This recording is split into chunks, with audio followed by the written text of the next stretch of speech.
Sandeep Warrier BJP. നേതാവ് വക്താവ് നമുക്കൊപ്പം ചേരുന്നു. ശ്രീ സന്ദീപ് വാര്യർ, ബി.ജെ.പിയുടെ രാഷ്ട്രീയ നിർദ്ദേശം ദൂരദർശൻ നടപ്പിലാക്കുന്നു, അതാണ് ഉയരുന്ന ആക്ഷേപം ഈ കേരള സ്റ്റോറി വിവാദത്തിൽ. താങ്കൾ എങ്ങനെ പ്രതികരിക്കും? കേരള സ്റ്റോറി എന്ന സിനിമ രാജ്യത്തെ നിയമാനുസൃതം സെൻസർ ചെയ്യപ്പെട്ട് രാജ്യത്തെ പ്രദർശനശാലകൾ പ്രദർശിപ്പിക്കപ്പെട്ടിട്ടുള്ള ഒരു സിനിമയാണ്.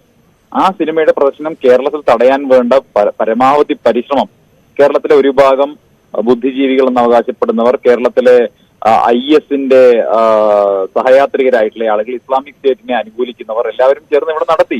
അതിന് CPM-ഉം കോൺഗ്രസും എല്ലാം കൂട്ടുനിന്നു.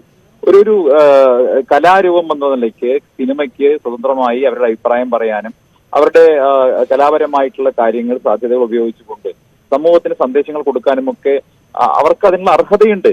ആ അർഹതയെ എങ്ങനെയാണ് ഈ ചോദ്യം ചെയ്യാൻ സാധിക്കുന്നത്? ഇവരൊക്കെ ആവിഷ്കാര സ്വാതന്ത്ര്യത്തിന്റെ പ്രയോക്താക്കളാണല്ലോ. അപ്പൊ ഇതൊരു ആവിഷ്കാര സ്വാതന്ത്ര്യത്തിന്റെ ഭാഗം കൂടിയാണ്. അപ്പൊ കേരള സ്റ്റോറീസ് പ്രദർശിപ്പിക്കാൻ പാടില്ല, അത് ഏത് സമയത്ത് പ്രദർശിപ്പിക്കണം എന്നൊക്കെ സംബന്ധിച്ച് അതിന്റെ നിർമ്മാതാക്കളും അതിന്റെ സംവിധായകനും ഒക്കെയാണ് തീരുമാനിക്കേണ്ടത്. ദൂരദർശനിൽ അത് പ്രദർശിപ്പിക്കണം, OTT പ്ലാറ്റ്ഫോമിൽ പ്രദർശിപ്പിക്കണം എന്ന് സംബന്ധിച്ചൊക്കെ അവരാണ് തീരുമാനിക്കേണ്ടത്. നിലവിൽ തന്നെ അത് OTT പ്ലാറ്റ്ഫോമിൽ ലഭ്യമാണ്. ഒരുപക്ഷെ ദൂരദർശനേക്കാൾ കൂടുതൽ ഇന്ന് ആളുകൾ കാണുന്നത് OTT പ്ലാറ്റ്ഫോമുകളാണ്. അപ്പൊ സ്വാഭാവികമായിട്ടും ഇതെല്ലാം ജനങ്ങൾക്കിടയിൽ ഇപ്പോൾ ലഭിച്ചുകൊണ്ടിരിക്കുന്ന കാര്യങ്ങളാണ്. ദൂരദർശനിൽ അത് കാണിച്ചതുകൊണ്ട് പ്രത്യേകിച്ച് എന്തെങ്കിലും ഒരു തെരഞ്ഞെടുപ്പിൽ മാറ്റം സംഭവിക്കാനൊന്നും പോകുന്നില്ല. ഇതിന്റെ പ്രശ്നം എന്ന് പറയുന്നത് ഇവർക്ക് കേരള സ്റ്റോറീസ് മുന്നോട്ട് വയ്ക്കുന്ന സത്യസന്ധമായ ചില കാര്യങ്ങൾ, ആ കാര്യങ്ങൾ പൊതുസമൂഹത്തിനിടയിൽ ചർച്ച ചെയ്യാതിരിക്കണം എന്നുള്ളതാണ് ഈ കൂട്ടരുടെ ആവശ്യം എന്ന് പറയുന്നത്.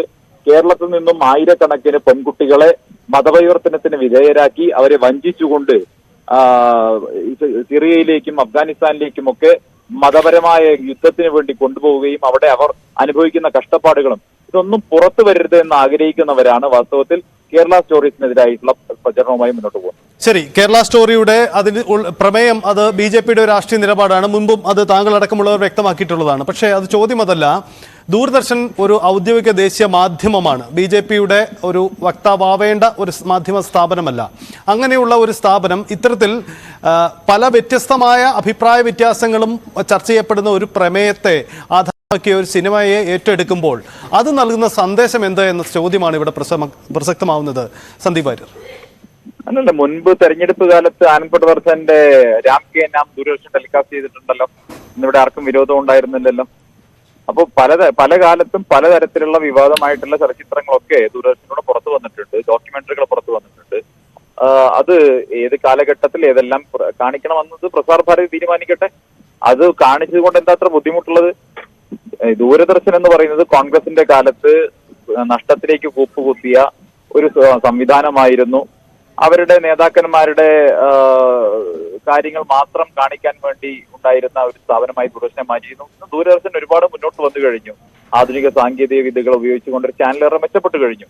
അതിന് സാധ്യതയുണ്ടാക്കിയത് നരേന്ദ്രമോദിയുടെ ഭരണമാണ്. സ്വാഭാവികമായിട്ട് ദൂരദർശൻ നല്ല രീതിയിൽ മുന്നോട്ട് വരണമെന്നാണ് നമ്മൾ ആഗ്രഹിക്കുന്നത്. നല്ല സിനിമകൾ ടെലികാസ്റ്റ് ചെയ്യട്ടെ, കൂടുതൽ പ്രേക്ഷകർ അത് കാണട്ടെ, അങ്ങനെ ദൂരദർശൻ ഒരു മികച്ച രീതിയിലേക്ക് വരട്ടെ എന്നുള്ളത് തന്നെയാണ് നമ്മൾ ആഗ്രഹിക്കുന്നത്. എന്തിനാണ് ദൂരദർശനിൽ ഏത് പരിപാടി ടെലികാസ്റ്റ് ചെയ്യുന്നത് സംബന്ധിച്ച് ഈ രാജ്യത്ത് മറ്റുള്ളവരെന്തിനാണ് അഭിപ്രായം പറയുന്നത്? അല്ലെങ്കിൽ അത് പ്രസാർ ഭാരതി തീരുമാനിക്കേണ്ടതല്ലേ?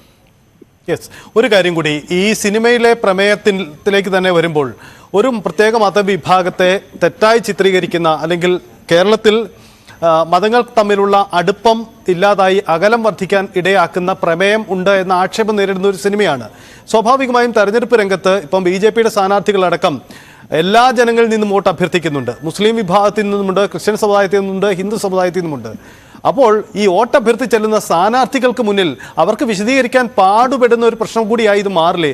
അതെന്തുകൊണ്ടാണ് ആ ഒരു പ്രതിസന്ധി ബി.ജെ.പി മുന്നിൽ കാണാത്തത്? ഞങ്ങളെന്തിനാ ദൂരദർശനിലെ സിനിമ ടെലികാസ്റ്റ് ചെയ്യുന്നതിനെ കുറിച്ച് ഞങ്ങളെന്തിനാ വിശദീകരിക്കുന്നത്? ഞങ്ങളെന്തിനാ പാടുപെടുന്നത്? നിങ്ങൾ ഒരു കാര്യം മനസ്സിലാക്കേണ്ടത്, കേരളത്തിൽ നിന്ന് പെൺകുട്ടികളെ IS മതം മാറ്റി ഈ യുദ്ധത്തിന് വേണ്ടി കൊണ്ടുപോയിട്ടില്ലേ? അങ്ങനെ പെട്ടുകിടക്കുന്ന നിമിഷ ഉൾപ്പെടെയുള്ള കുട്ടികൾ, നിമിഷ ഫാത്തിമ ഉൾപ്പെടെയുള്ള കുട്ടികൾ ഇപ്പോഴും ഇല്ലേ അഫ്ഗാനിസ്ഥാനിലെ ജയിലിൽ? ഈ യാഥാർത്ഥ്യമൊക്കെ നിങ്ങൾ എന്തിനാ മറച്ചു വെക്കുന്നത്? കേരളം ചർച്ച ചെയ്യട്ടെന്നേ. ഞങ്ങൾക്ക് എവിടെയാണ് ബുദ്ധിമുട്ടുള്ളത്? കേരളം അത് ചർച്ച ചെയ്യുന്നതിൽ ആർക്കാണ് ഇത്ര ബുദ്ധിമുട്ടുള്ളത്? നിമിഷ ഫാത്തിമയെ കുറിച്ച് ചർച്ച ചെയ്യുന്നതിൽ, സോണിയ സെബാസ്റ്റിനെ കുറിച്ച് ചർച്ച ചെയ്യുന്നത് നിങ്ങൾക്ക് എന്തിനാണ് പ്രശ്നം? അത് കേരളം ചർച്ച ചെയ്യട്ടെ. യെസ്, വളരെ നന്ദി. എന്തായാലും സന്ദീപ് വാര്യർ പ്രതികരിച്ചതിന്